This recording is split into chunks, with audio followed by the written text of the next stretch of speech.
If you would like to practice during this video, you may wish to get a copy of the practice sheet using the link in the video. The Hebrew alphabet is made up of 22 consonants. Vowels are separate and not included in the alphabet. The first letter is Aleph.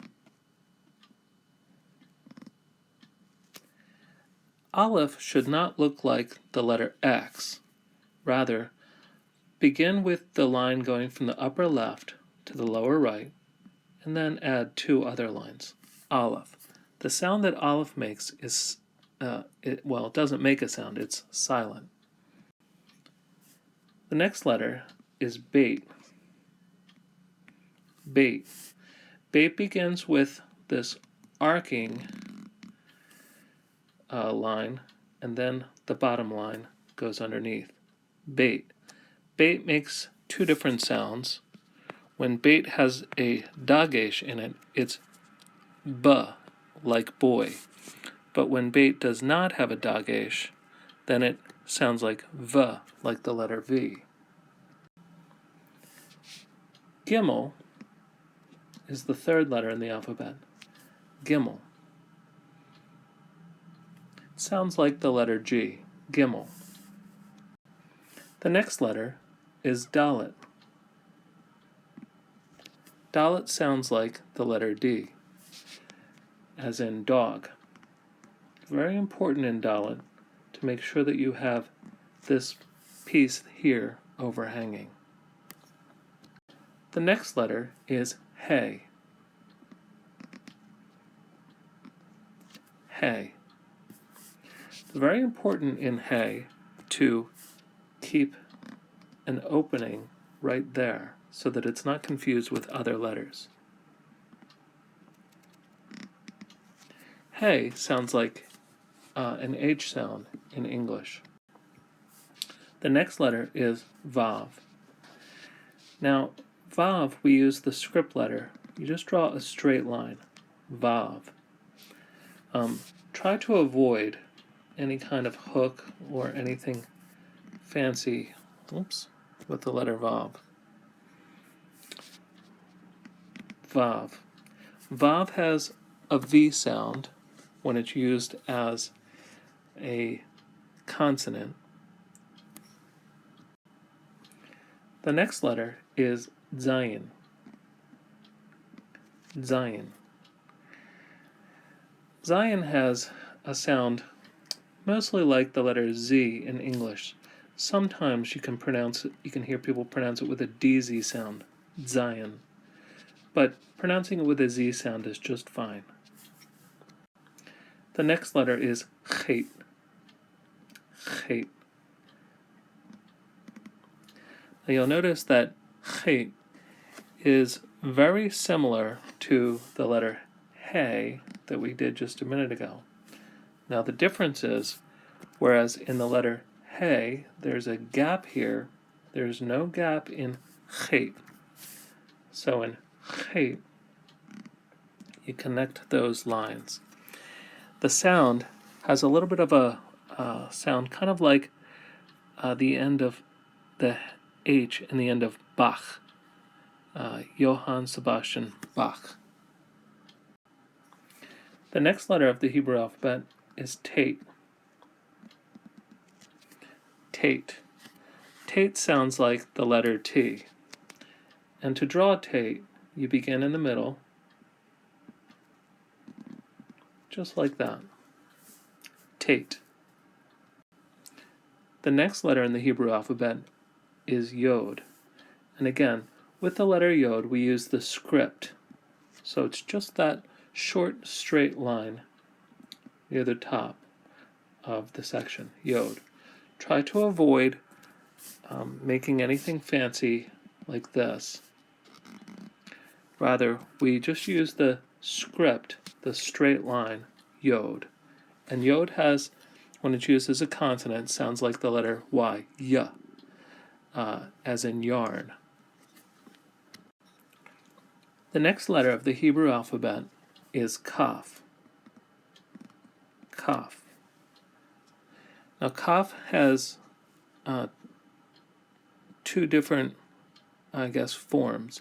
It has its regular form when it's in the beginning or middle of a word, and then when kaf is at the last letter of a word, then it goes down below the line, and it has this piece overhanging here, kaf.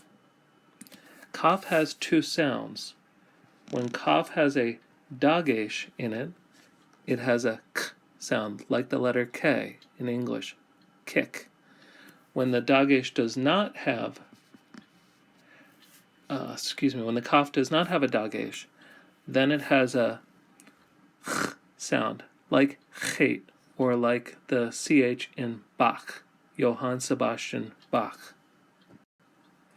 The next letter in the Hebrew alphabet is Lamed. Lamed. Now Lamed has that long line above the top. It sticks above the other letters in the Hebrew alphabet. Lamed sounds like the letter L in English. Lamed. The next letter in the Hebrew alphabet is Mem.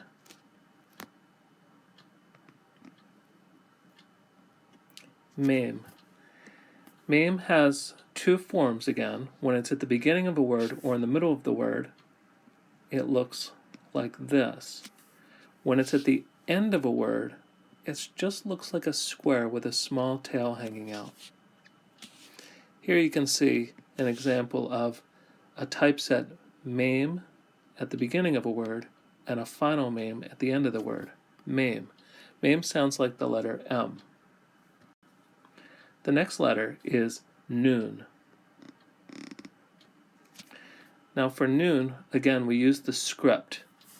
It's just a straight line with a short foot to the left. Nun. Nun also has two forms, just like a couple of the other letters. If it's the last letter of a word, then it has a long tail at the bottom. Nun. And here you can see a typeset Nun at the beginning and a final Nun at the end. And again, just like in a few other cases, avoid putting anything fancy at the top. Rather, a Nun should just be a straight line and then a foot. The reason is when we put something fancy at the top and we write fast, then it could look like the letter Kaf. So we use the script for Nun. Nun sounds like the letter N. The next letter of the Hebrew alphabet is Samek. Samek is a circle with a hat on at the top, sticking out to the left.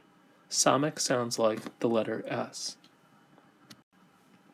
The next letter of the Hebrew alphabet is Ayin. Ayin.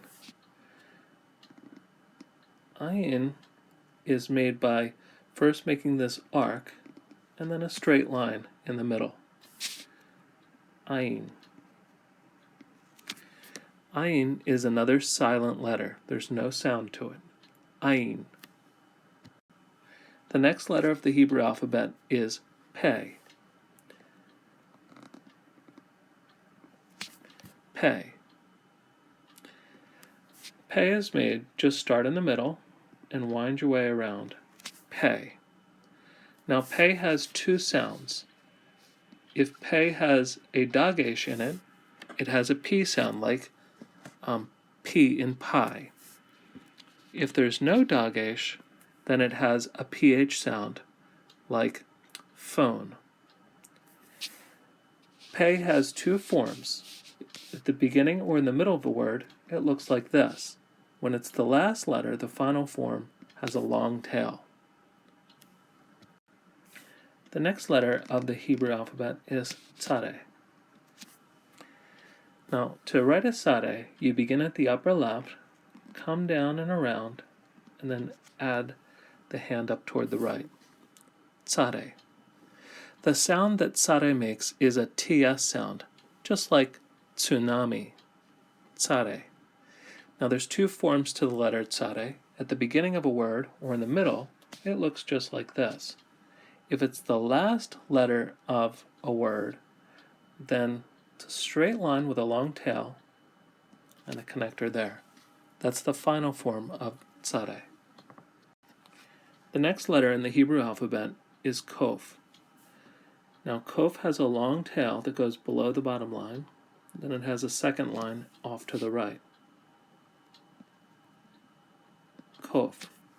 Kof sounds like the letter Q in English. Kof. The next letter of the Hebrew alphabet is Resh.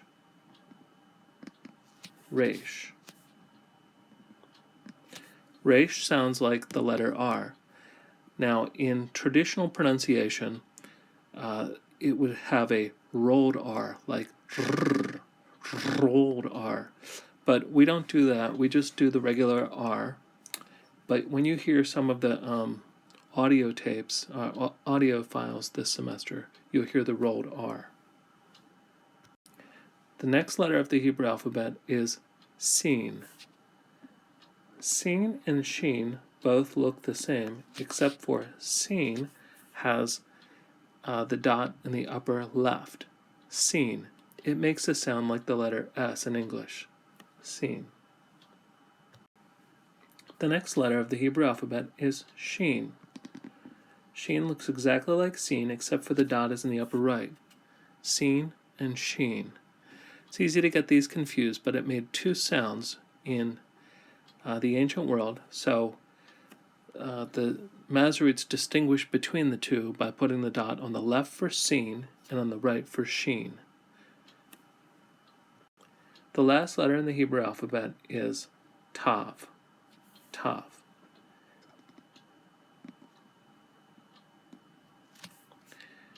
Now, Tav is written by making this arc in a straight line down, then the foot.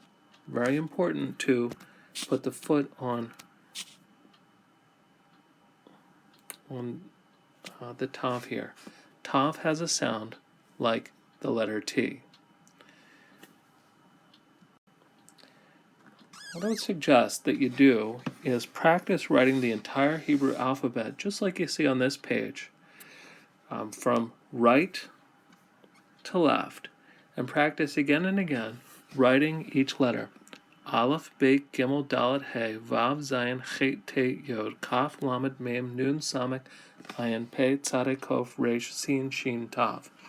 Learn to say it out loud in order, and learn to write it from right to left, all in one line. Practice again and again, because you want to know the alphabet very well, because many things in Hebrew, just like in English, are key to the alphabet. Let me remind you of just a couple of points here. There are 5 letters that have a different final form. Those are Kaf, Mem, Nun, Pe, and Tzadeh. And then there's 3 letters that have a different sound when there's a dagesh. Bet, Kaf, and Pe. When Bet has a dagesh, it sounds like B as in boy. When there's no dagesh, it sounds like V as in violin. When Kaf has a dagesh, it sounds like K as in kite. When Kaf has no dagesh, it sounds like Ch as in Bach. Pe, when it has a dagesh, sounds like P as in potato. When it has no dagesh, it sounds like F as in phony.